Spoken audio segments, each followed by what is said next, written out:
Your coding standards are obsolete. It's time for someone who understands modern architecture."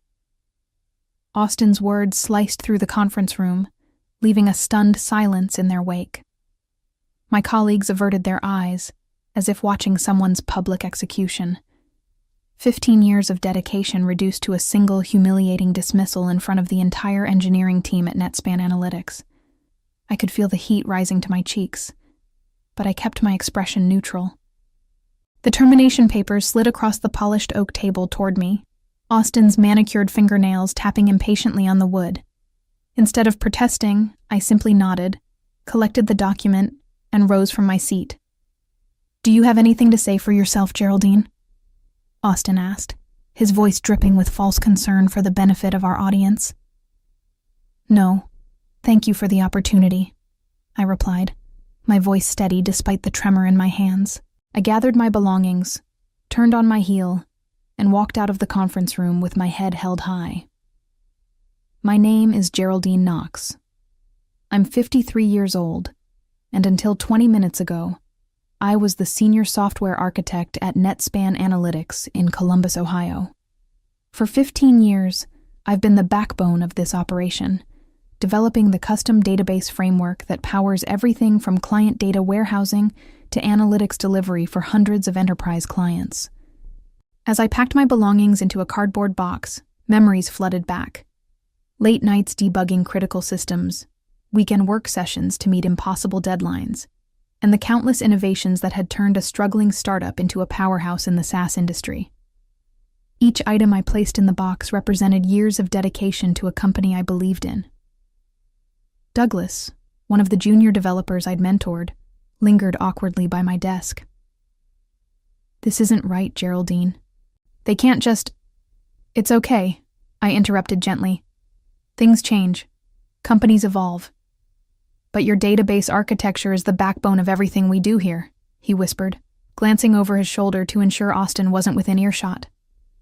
I smiled, a genuine one this time. "Yes, it certainly is. What Austin Merrick didn't know, what he never bothered to research before his dramatic power play, was that I had developed NetSpan's proprietary database structure under a separate consulting agreement during the company's early years.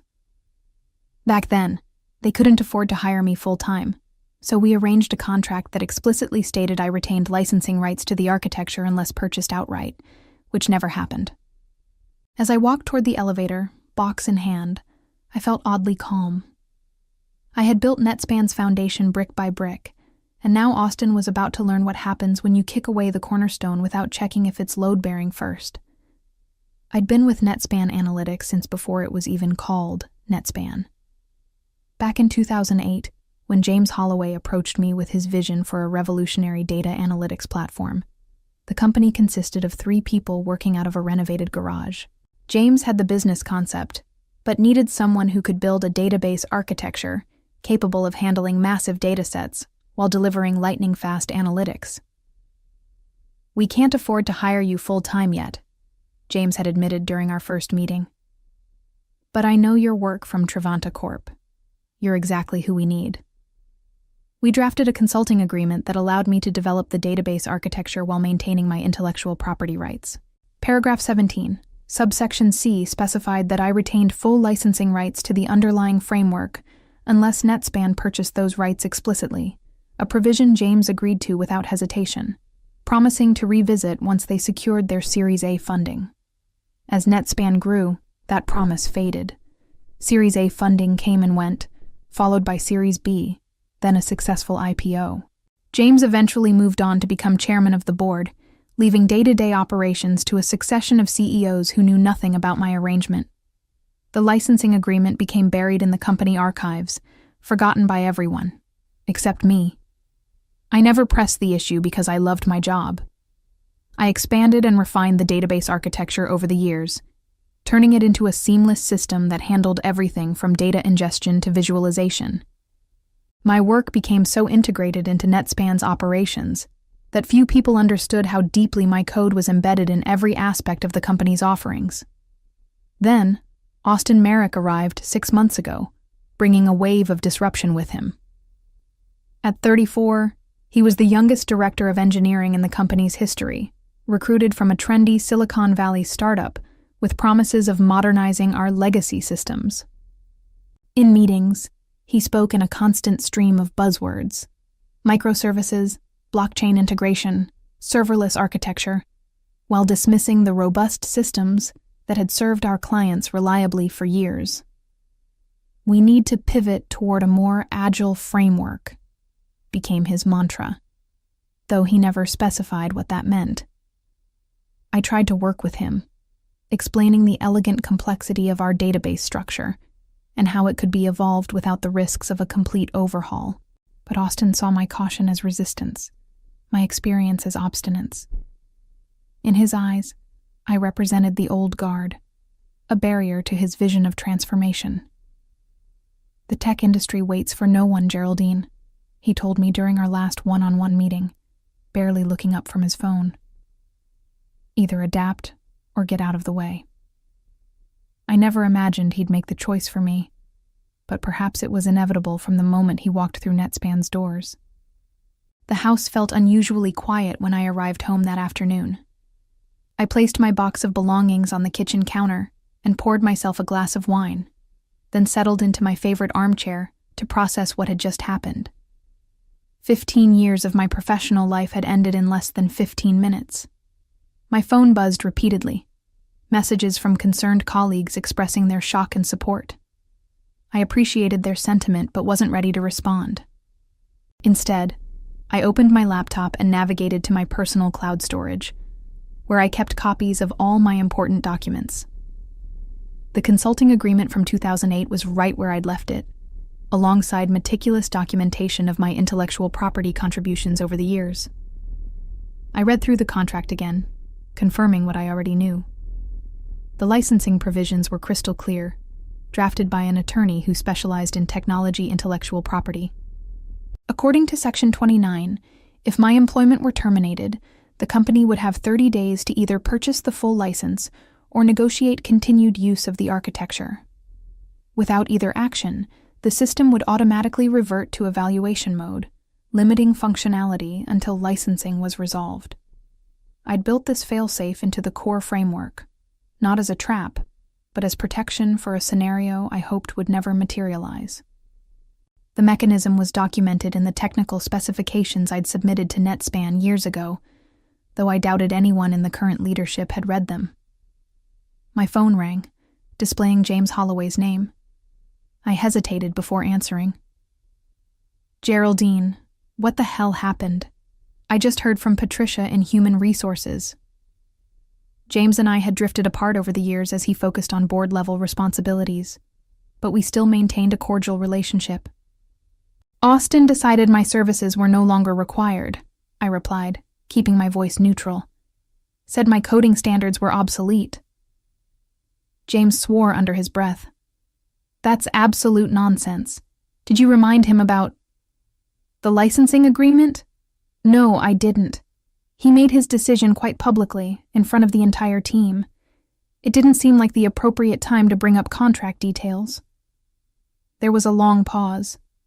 "Geraldine, you realize what this means for the company?" "I do. Better than anyone." "What are you planning to do?" I took a sip of wine, considering my response. "Nothing, James. Absolutely nothing.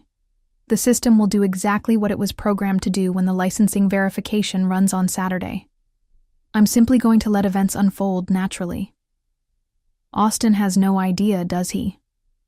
"He never asked, never reviewed the architecture documentation, never consulted with anyone who understood the foundation of the systems he's so eager to replace." I couldn't keep the edge from my voice. "His first big move is scheduled for Saturday morning, a system-wide update that he claims will revolutionize our processing capabilities. Perfect timing, wouldn't you say?" James sighed heavily. "This is going to be a disaster." "Yes," I agreed. "It certainly will be." After hanging up, I sat quietly, watching the sunset through my living room window. I felt no joy in what was about to happen, only a profound sense of disappointment that it had come to this. Saturday morning, I woke up early despite having nowhere to be. 15 years of 6 o'clock alarms had conditioned my body to rise with the sun, regardless of circumstances. I made coffee and brought my laptop to the kitchen table, not to check on NetSpan. I didn't need to, but to update my resume. At precisely 7 a.m., Austin's scheduled system update would begin. By 7:30 a.m., when the licensing verification routine ran its regular weekly check, NetSpan's entire platform would grind to a halt.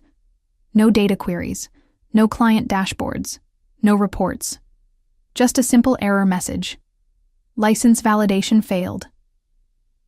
I wondered how long it would take them to understand the problem. The error message was deliberately generic, designed to appear as a routine system check rather than a licensing enforcement mechanism. The technical logs would contain more specific information, but would anyone at NetSpan know where to look?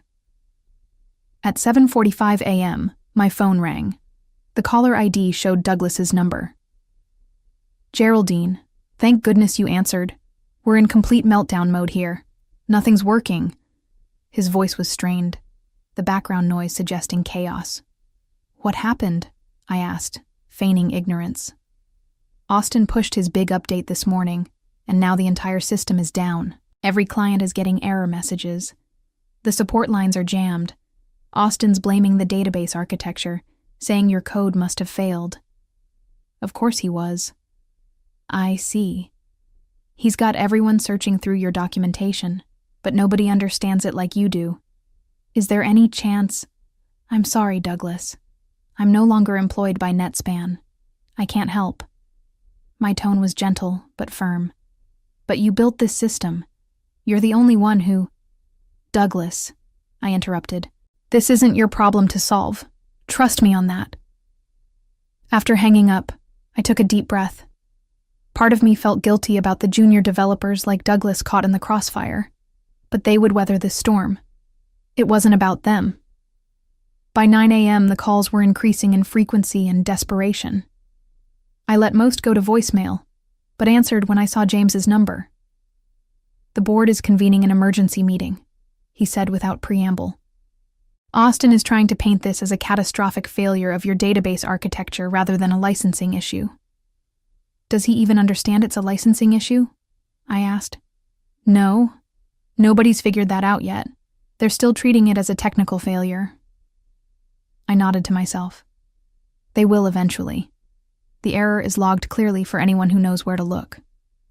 "Geraldine, what do you want out of this? What's your end game here?" I considered his question carefully. "Recognition, respect, compensation for years of undervalued work, and yes, a formal apology for how I was dismissed. Put together your terms. I'll make sure they're presented to the board." By noon, my email inbox contained frantic messages from nearly every executive at NetSpan, including Austin himself. His message was particularly telling.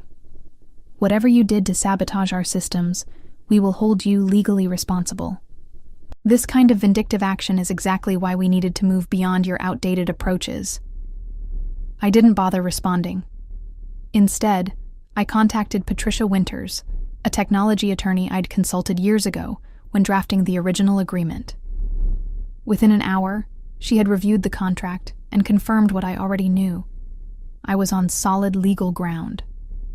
"They don't have a leg to stand on," Patricia assured me. "Your licensing rights are explicitly protected, and the termination clause is crystal clear.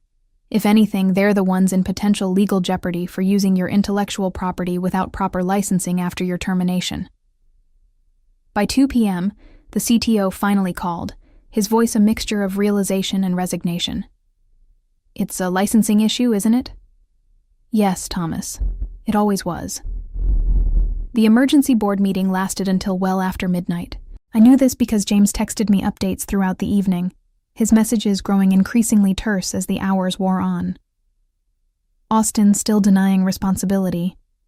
Legal counsel confirming validity of your contract. CFO calculating potential losses, 7 figures per day.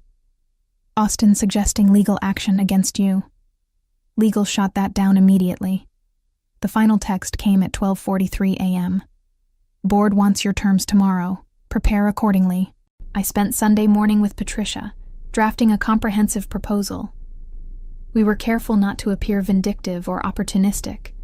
This wasn't about extortion, but fair compensation for my intellectual property and professional dignity. The terms were straightforward. 1. Back payment of $750,000 for unlicensed use of my database architecture since termination. 2. A 2-year consulting retainer at $200,000 annually to ensure smooth transition and knowledge transfer. 3. Full ownership of my intellectual property to be formally acknowledged. 4. A public apology from the board for my improper dismissal. This is entirely reasonable, Patricia assured me, reviewing the document. If anything, you're undervaluing your contribution. At 2 p.m., my doorbell rang. I was surprised to find Thomas Lane, NetSpan's CTO, standing on my porch with an uncomfortable expression. The board sent me as their representative, he explained as I invited him in.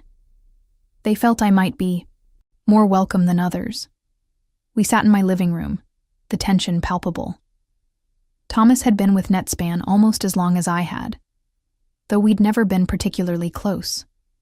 He had always been more focused on hardware infrastructure, while I handled the database architecture. I want to apologize personally, he began, his discomfort evident. I should have stepped in when Austin started pushing for your termination. I knew the value of your work, but I didn't fight hard enough to protect it, or you. I appreciated his candor, but remained guarded. Thank you for that, Thomas. But I assume you're here for more than just an apology. He nodded, reaching into his briefcase to retrieve a folder. The board has reviewed your terms, and they're prepared to accept them, with one modification.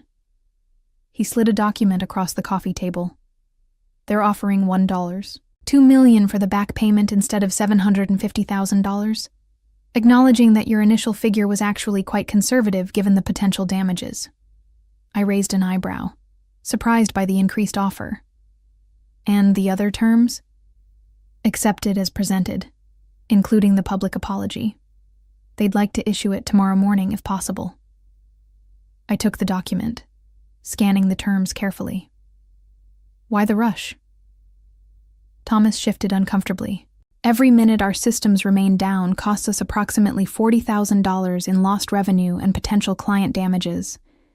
We've already lost several major accounts, with more threatening to leave if service isn't restored by morning. And Austin? Thomas's expression darkened. The board has asked for his resignation, effective immediately. His decisions created this crisis, and his attempts to blame you afterward only compounded it. James was particularly vocal about holding him accountable. I nodded, feeling a complex mixture of satisfaction and regret. I had never wanted anyone to lose their job. I just wanted proper recognition for my own contributions. What happens now? I asked. If you sign this agreement, I have instructions to immediately implement the licensing key you provide. We can have systems back online within the hour. I studied Thomas's face, noting the dark circles under his eyes and the tension in his shoulders. The entire technical team had likely been working around the clock since Saturday morning. You haven't slept, have you? He offered a weary smile. None of us have. We've been trying every conceivable workaround, but your architecture is remarkably secure. For the first time since my termination, I felt a genuine sense of pride. It was designed that way. Monday morning, I walked into NetSpan headquarters, not as a disgraced former employee, but as a valued consultant. The atmosphere was noticeably different. Faces that had avoided eye contact during my humiliating exit now nodded respectfully as I passed. Word travels fast in tech companies, and everyone knew what had happened over the weekend. The systems had been restored Sunday evening after I provided the necessary licensing validation codes. The board's formal apology had been distributed company-wide at 8 a.m., acknowledging my invaluable contributions to NetSpan's core technology and expressing sincere regret for the manner of Ms. Knox's departure. It was carefully worded to avoid admitting legal wrongdoing while still giving me the recognition I deserved. I was was escorted to the executive conference room, where the board members were assembled for a special meeting. James greeted me with a firm handshake, guiding me to a seat that had been positioned at the head of the table, a symbolic gesture that wasn't lost on me. "Gentlemen, ladies," James began, addressing the board. "I believe most of you have met Geraldine Knox, the architect of our core database framework, and now our most critical consultant. She has graciously agreed to help us transition to a sustainable knowledge management system over the next 2 years. Several board members nodded, though a few couldn't quite meet my eyes. I recognized them as the ones who had most enthusiastically supported Austin's modernization initiatives without understanding what they were dismantling. "Before we discuss next steps," James continued, "I want to express personally, on behalf of the entire board, our profound apology for what transpired. We failed in our oversight responsibilities and allowed a valuable team member to be mistreated." He turned to me. "Geraldine, the floor is yours." I hadn't prepared a speech, but the words came easily. I dedicated 15 years to building a system that would grow with NetSpan, one that could adapt to changing needs while maintaining rock-solid reliability. I never opposed innovation or modernization. I opposed reckless changes that risk the stability our clients depend on. The board members listened attentively as I continued. "My goal today isn't to dwell on past mistakes, but to establish a path forward. The database architecture needs documentation that others can understand. It needs a succession plan. And yes, it needs updating, but through careful evolution, not revolution." For the next hour, I outlined my vision for NetSpan's technical future. I explained how the existing architecture could be enhanced without being replaced, how younger developers could be trained to maintain and extend it, and how we could incorporate new technologies without abandoning what worked.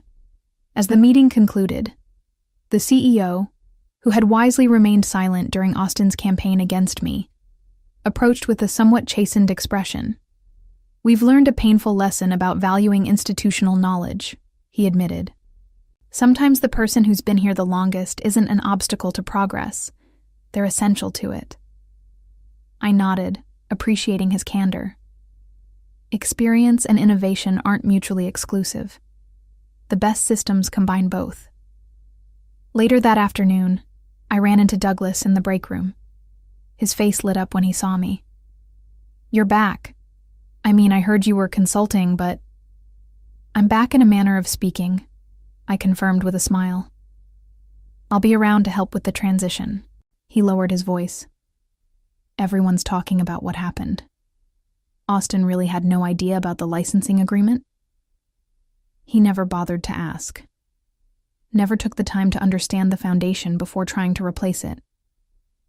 Douglas shook his head in disbelief. Wow. I can't imagine being that arrogant." "It happens more often than you'd think," I replied. "The tech industry sometimes values novelty over substance. New isn't always better. Sometimes it's just new." As I walked back toward my temporary office, I reflected on the events that had brought me here. I hadn't sought revenge so much as recognition. Sometimes the quietest coding contains the most powerful safeguards. 6 months into my consulting agreement, NetSpan was thriving again. Client confidence had been restored, and the technical team was stronger than ever, with a renewed appreciation for documentation and knowledge sharing. Austin's replacement, Vanessa Wright, was a pragmatic leader who valued both innovation and stability, a refreshing change from her predecessor's reckless approach. I had established a comprehensive training program for the younger developers, ensuring that my knowledge wouldn't remain siloed. Douglas had shown particular aptitude for understanding the database architecture and was emerging as a natural successor to maintain it after my consulting period ended. The board had maintained a respectful distance, allowing me to work without interference while making it clear that my expertise was valued. James occasionally checked in, our old friendship gradually rekindling as we collaborated on long-term strategic planning. On a Wednesday afternoon, I received an unexpected visitor to my office, Patricia from Human Resources, the same woman who had processed my termination papers 6 months earlier. "I brought you something," she said, placing a manila envelope on my desk. It just came through from legal. Inside was a formal document acknowledging my intellectual property rights to the database architecture, now officially licensed to NetSpan under the terms we had negotiated. It was signed by every board member and included a personal note from the CEO. With our deepest appreciation for your contributions and our sincere apologies for failing to recognize them sooner. It was more than just a legal document. It was validation of 15 years of work, of countless late nights and weekends sacrificed to build something lasting. I ran my fingers over the embossed company seal, remembering the days when NetSpan was just 3 people in a garage with an ambitious dream. Thank you, Patricia. She nodded, understanding the weight of the moment. You know, after everything that happened, a lot of people expected you to be different. Vengeful, maybe. I smiled. I never wanted revenge. I just wanted respect. As Patricia left, I carefully placed the document in my portfolio. The victory wasn't in bringing NetSpan to its knees. It was in helping it stand stronger afterward. 1 year after my public dismissal, I found myself standing at a podium at the Ohio Technology Leadership Summit, delivering a keynote address titled Building Sustainable Systems, the Human Element in Software Architecture. The irony wasn't lost on me. I had been invited specifically because of how the NetSpan situation had resolved. My case had become something of a cautionary tale in tech management circles, a perfect example of why companies should value their experienced engineers rather than rushing to replace them with younger, supposedly more innovative talent. Several industry publications had covered the story, though NetSpan had wisely refused to comment beyond their public apology. As I concluded my speech, the audience of technology professionals and executives gave an enthusiastic round of applause. During the Q&A session, a young woman raised her hand. Your database architecture saved NetSpan from collapse, but now you're actively teaching others how to maintain and eventually replace it. Aren't you undermining your own power by sharing your knowledge so freely? It was an insightful question, one that struck at the heart of what many people misunderstood about my actions. Knowledge isn't power when it's hoarded, I replied. It's power when it's properly valued. I never wanted to be irreplaceable. I wanted the systems I built to be understood and appreciated. The true failure at NetSpan wasn't just one director's arrogance. It was a culture that allowed critical knowledge to become mysterious, rather than documented and shared. After the summit, several companies approached me with consulting offers, including 2 of NetSpan's largest competitors. I declined politely, explaining that I was committed to completing my current engagement. The truth was more nuanced. I had no desire to leverage NetSpan's crisis for personal gain. My goal had never been to maximize profit, but to restore professional dignity. That evening, I received an email from Vanessa Wright with a simple subject line: "Thank you for rebuilding bridges instead of burning them." As I reflected on my journey from humiliation to vindication, I realized that the most satisfying revenge wasn't destruction, but creation, building a legacy that would outlast both crisis and triumph.